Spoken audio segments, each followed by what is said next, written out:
Fala, minha guilda jurássica! Estamos de volta com mais um vídeo. Pensando em lugar perigoso na pré-história, muitas vezes pensamos no mar. Água funda, predador grande escondido, pouca visibilidade, ataque vindo do nada. Em boa parte da história da Terra, foi exatamente isso mesmo. Só que no vídeo de hoje vou te mostrar que existe um período invertido. No fim do Permiano, no Lopingiano, ficar na água podia ser uma escolha mais segura do que andar em terra, e eu vou te provar.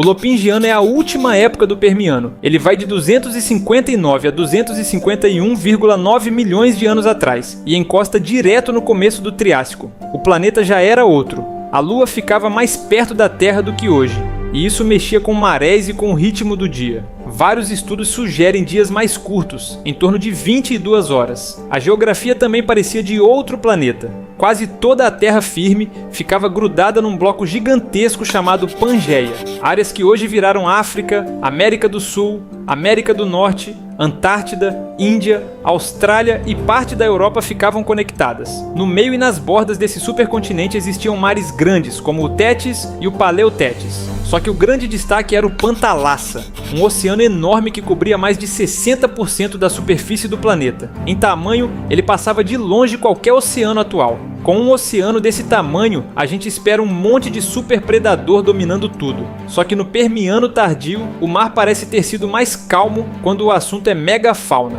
Tubarões existiam, claro, e o Permiano tem um ícone famoso, o Helicoprion, que tinha uma espiral de dentes bem estranha. Só que ele já tinha sumido antes do Lopingiano. Os parentes que ficaram depois dele tendem a aparecer menores nas estimativas, muitas vezes perto de 2 metros ou até menos. Isso muda muito o nível de risco para um animal médio que viva perto da costa. Essa sensação de oceano com menos monstro grande tem ligação com crises que vinham acumulando. Perto do fim do Permiano, vários grupos marinhos aparecem como versões reduzidas do que já foram em outras épocas. Os euriptéridos, os chamados escorpiões do mar, estavam perto do fim da linha. Trilobitas ainda existiam, amonoides e outros cefalópodes também, só que com menos variedade, e em muitos casos com tamanhos menores. Antes do Lopingiano, o planeta já tinha passado pela extinção do Capitaniano, alguns milhões de anos antes, que bateu forte principalmente no mar. O resultado foi um oceano grande, com vida, só que com menos diversidade e menos bichos enormes dominando os topos das cadeias alimentares. Enquanto isso, na terra firme, o clima e a fauna empurravam o perigo para cima. A Pangeia criava um interior continental enorme. Isso favorecia secas longas, áreas bem áridas e desertos grandes.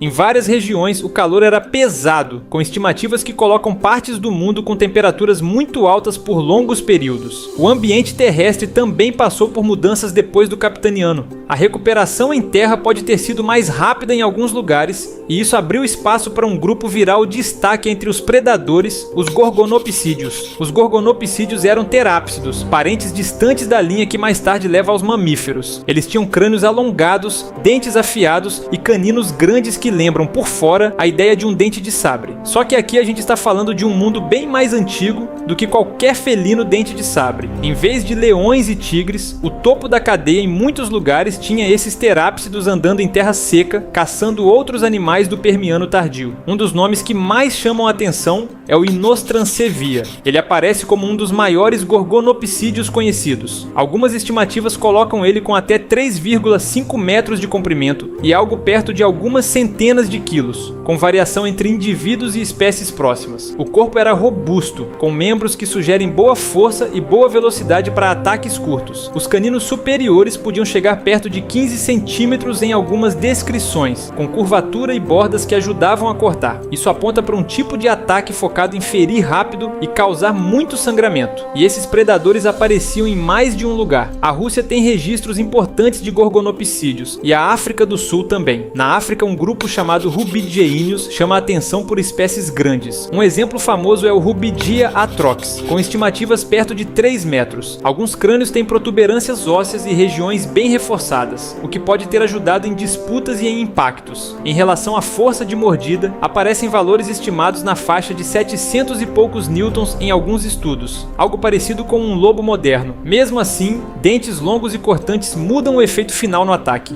Além dos gorgonopsídeos, outros predadores viviam por ali. Os pterocéfalos eram bem diversos, com tamanhos e estilos diferentes. Existe uma hipótese de veneno em alguns deles, baseada em estudos do crânio e dos dentes. Aparecem exemplos como moschorinus, com cabeça grande e dentes cônicos, e também formas grandes associadas a essa hipótese, como o Megawatia, com estimativas que podem chegar perto de 3 metros em algumas reconstruções. O perigo aumentava ainda mais quando a gente chega na água doce, em rios e lagos. Ali entravam anfíbios primitivos gigantes que caçavam por emboscada perto das margens.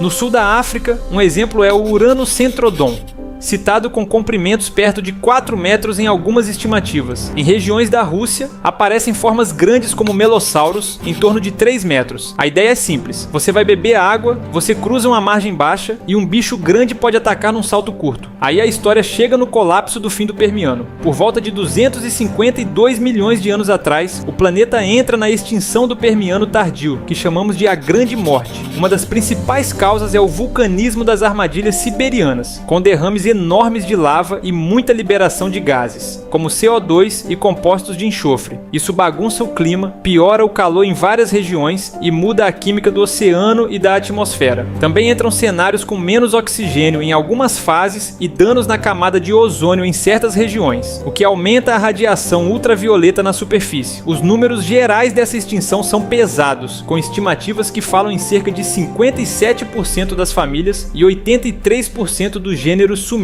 Nós vimos que na terra firme o risco vinha de vários lados ao mesmo tempo, com predadores grandes, rios perigosos, secas e calor. No mar, a vida também sofria, só que a presença de superpredadores gigantes parecia menor nesse recorte do tempo. Em alguns lugares rasos, a água podia ficar muito quente, quase como água aquecida, e ainda assim, o mar podia ser o lugar menos ruim para atravessar o dia. Quando a gente olha o Lopingiano por esse ângulo, dá para entender por que ele entra como uma das raras épocas em que a água podia ser o lugar mais seguro do planeta.